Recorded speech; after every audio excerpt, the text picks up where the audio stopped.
बिस्मिल्लाहिर्रहमानिर्रहीम। अस्सलामु अलैकुम स्टूडेंट्स, उम्मीद है आप सब लोग खैरियत से होंगे। मैं फर्स्ट ईयर के 7वें चैप्टर का तीसरा लेक्चर शुरू कर रहा हूं। अब हम कुछ एग्जांपल्स करेंगे। आपकी किताब में कुछ सॉल्व्ड एग्जांपल्स दी गई हैं, उनकी प्रैक्टिस से आपको पता चलेगा इन चीज़ों के से रेलिवेंट अगर न्यूमेरिकल्स आते हैं तो आप कैसे परफॉर्म करेंगे। आप देखें जी, एग्जाम्पल 7.3 देखें ज़रा आप। ये मैं आपके सामने लिखने लगा हूँ equation A2 plus B2 A2 plus B2 into 2AB। अब उसने इनकी वैल्यूज भी दी है न्यूमेरिकल में। A2 की जो मोलर कंसंट्रेशन है at equilibrium that is 0.399 m, और B2 की इसने वैल्यू दी हुई है 1.197 m, और AB की उसने वैल्यू दी हुई है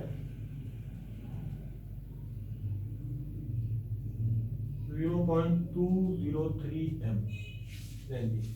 तीनों वैल्यूज उसने दी गई हैं। पहले आप इसका केसी लिख लें, तो फिर आप इन वैल्यूज को अप्लाई करेंगे। इसी क्वेश्चन का आप केसी लिखेंगे तो AB की पावर 2 आएगी क्योंकि इसके 2 मोल्स हैं। इसी तरह A2 नीचे आएगा और B2 भी आएगा नीचे। इनकी जगह पर इनकी वैल्यूज लगा दें। AB की वैल्यू ये दी गई है 0.203 का स्क्वायर डिवाइडेड बाय 0.399 इंटू 1.197। ये वैल्यूज दी गई है। इस इक्वेशन को आप सॉल्व करेंगे तो आपका आंसर आएगा 8.6 इंटू 10⁻²। ये केसी का वैल्यूज आपके सामने मैंने सॉल्व कर दी है। अब आगे हम कुछ और न्यूमेरिकल्स हैं जो करते हैं सॉल्व एग्जांपल्स। एग्जांपल 7.4 देखें जी। एग्जांपल 7.4 करते हैं हम।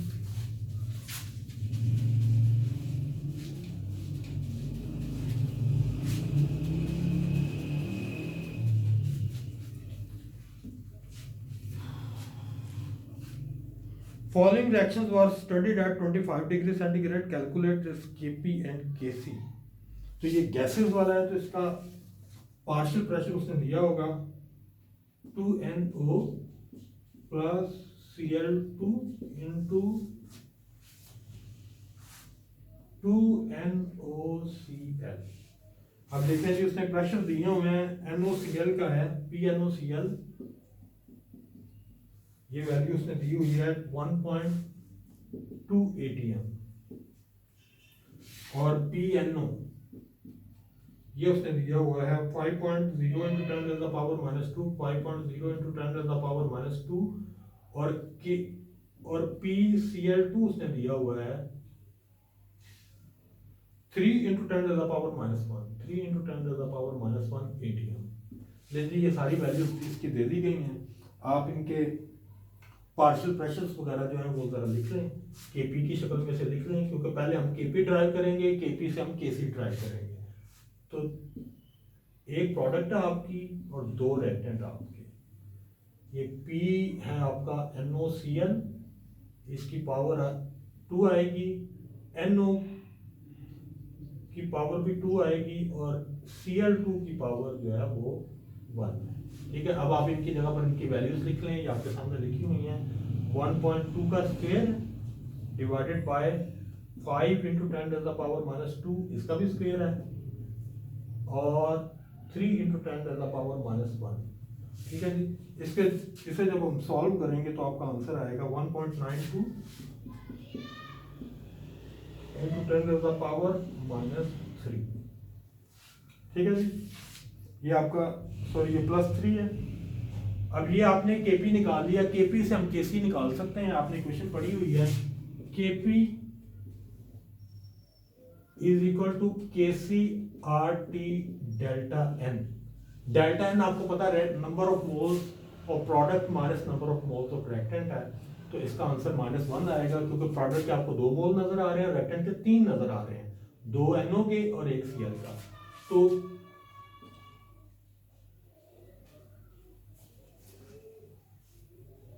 तो Kp की वैल्यू आपके पास आई है 1.92 इंटू 10⁻3। Kc हमने फाइंड करना है। R हमारे पास गैस कांस्टेंट है और इसकी वैल्यू है 0.0821। और टेम्परेचर आपने दिया हुआ 25 डिग्री सेंटीग्रेड, उसे आप बदलेंगे पहले केल्विन में और वो हो जाएगा 298, और इसकी पावर आपने लेनी है -1। ठीक है, अब इस इक्वेशन को आप सॉल्व करेंगे तो Kc will be equal to 4.69 into 10⁻⁴। ये आपका आंसर आएगा। ठीक है जी, तो ये आगे सेल्फ चेक आ गई है 7.3। ये आपने एक कॉन्टैक्ट प्रोसेस दिया हुआ है सल्फर डाइऑक्साइड का रिएक्शन ऑक्सीजन से, इसका आपने Kp फाइंड करना है, उसने वैल्यू सारी दी हुई हैं, ये आप लोग सॉल्व करेंगे। मैं आगे जा रहा हूँ। आगे भाई नेक्स्ट टॉपिक है आपका टाइप्स ऑफ इक्विलिब्रियम। तो मैं नेक्स्ट टॉपिक की तरफ आपके जा रहा हूँ, that is types of equilibrium. Equilibrium की दो टाइप्स होती हैं, एक होता है होमोजेनियस इक्विलिब्रियम और एक होता है हेटेरोजेनियस इक्विलिब्रियम। दोनों में जरा फर्क आप देख लें तो फिर हम नेक्स्ट टॉपिक पे चलेंगे। तो दो टाइप्स हैं जी, देखें जी, एक है होमोजेनियस इक्विलिब्रियम,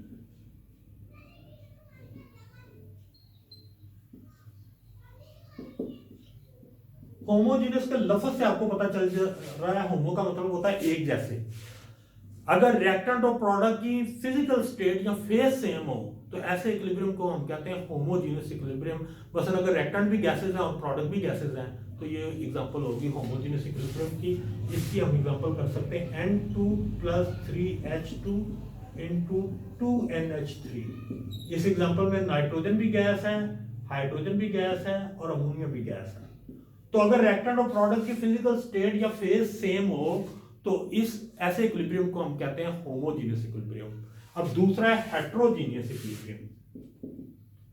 हेटेरोजेनियस इक्विलिब्रियम, अगर रिएक्टेंट और प्रोडक्ट की फिजिकल स्टेट सभी की सेम ना हो, कोई एक रिएक्टेंट या कोई एक प्रोडक्ट किसी और फिजिकल स्टेट में एग्जिस्ट कर रही हो तो इसे हम कहते हैं हेटेरोजेनियस इक्विलिब्रियम। इसकी एग्जांपल हम कर सकते हैं, वाटर की फॉर्मेशन है H2 + O2 × 2H2O। ये वाटर की फॉर्मेशन की इक्वेशन मैंने आपके सामने लिखी है।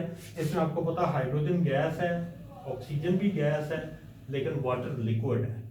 तो ये एग्जांपल है हेटेरोजेनियस इक्विलिब्रियम की। अगर रिएक्टेंट और प्रोडक्ट की फिजिकल स्टेट सेम ना हो, कोई एक रिएक्टेंट या कोई एक प्रोडक्ट ऐसी हो जिसकी फिजिकल स्टेट बाकियों से डिफरेंट हो तो इसे हम कहते हैं जी हेटेरोजेनियस इक्विलिब्रियम। मैं नेक्स्ट टॉपिक की तरफ जा रहा हूं, that is application of equilibrium constant.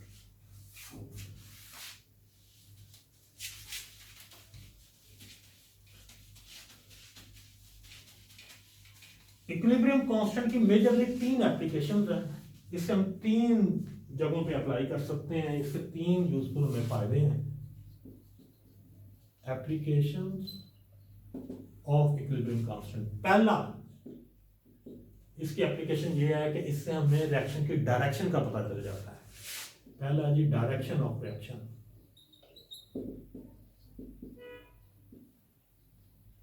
आपको पता है केसी में प्रोडक्ट को हम ऊपर रखते हैं और रिएक्टेंट को हम नीचे रखते हैं, और ये रिएक्टेंट और प्रोडक्ट के दरमियान जो रेशियो है इसे हम क्यू कहते हैं।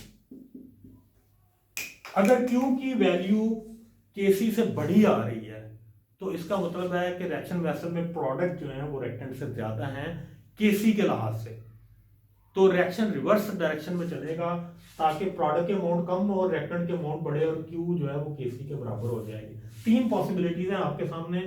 अगर क्यू ग्रेटर देन केसी है तो इसका मतलब ये हुआ रिएक्शन वेसल में प्रोडक्ट ज्यादा है रिएक्टेंट कम में इक्विलिब्रियम कांस्टेंट के लिहाज से, तो रिएक्शन रिवर्स डायरेक्शन में चलेगा ताकि प्रोडक्ट कम हो और रिएक्टेंट बढ़े और क्यू जो है वो केसी के बराबर हो जाए। दूसरी पॉसिबिलिटी ये है कि क्यू लेस देन केसी।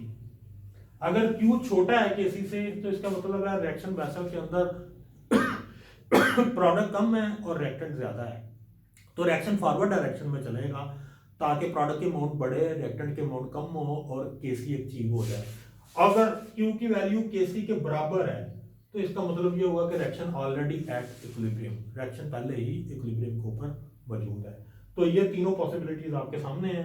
ये पहली एप्लीकेशन मैंने आपको बता दी है। अब दूसरी एप्लीकेशन की तरफ आते हैं हम, that is extent of reaction.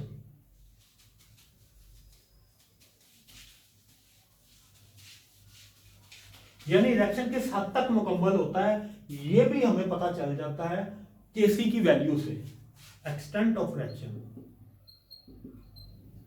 मसलन मैं आपके सामने वैल्यूज रखता हूं, फर्ज करें केसी की वैल्यू बहुत बड़ी है 10⁻⁷, ये 10⁻⁷ बहुत बड़ी वैल्यू, और आपको पता है केसी बेसिकली रेशो होती है किसकी, प्रोडक्ट की और रिएक्टेंट की। इसका मतलब ये हुआ अगर इतनी बड़ी वैल्यू है तो इसका मतलब है रिएक्शन वेसल के अंदर जब इक्विलिब्रियम अचीव हुआ है तो प्रोडक्ट बहुत ज्यादा है और रिएक्टेंट बहुत कम है। तो इसका मतलब ये हुआ कि अगर केसी की वैल्यू बहुत बड़ी हो तो रिएक्शन ज्यादा फॉरवर्ड साइड पे झुका होता है, यानी प्रोडक्ट बहुत ज्यादा होते हैं और रिएक्टेंट बहुत कम होते हैं। तो ये हमें पता चल जाता है केसी की वैल्यू से। अब मैं इसका ऑपोजिट करता हूं, अब इस वैल्यू को आप बहुत छोटा करते हैं 10⁻⁻⁷ करते हैं। अब ये बहुत छोटी वैल्यू है, इसका मतलब ये हुआ कि जब आपको इक्विलिब्रियम हासिल हुआ है तो उस वक्त प्रोडक्ट बहुत कम है, रिएक्टेंट बहुत ज्यादा है। क्योंकि आपने पढ़ा होगा कि अगर ओवर के नीचे वाली वैल्यू बहुत बड़ी हो तो आंसर बहुत छोटा आता है।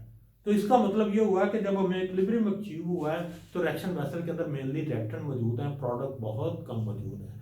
तो ये दो इसकी एप्लीकेशन है केसी की। तीसरी एप्लीकेशन में हम डिफरेंट फैक्टर्स का इफेक्ट देखते हैं ऑन इक्विलिब्रियम कांस्टेंट, उसे हम कहते हैं ली शैटलर प्रिंसिपल। तो आपका जो नेक्स्ट लेक्चर है वो मैं इक्विलिब्रियम कांस्टेंट के ली शैटलर प्रिंसिपल के ऊपर ही पूरा लेक्चर रखूंगा, क्योंकि वो काफी बड़ा टॉपिक है, तो उसे एक ही लेक्चर में हम एक्सप्लेन करें तो बेहतर है। Thank you.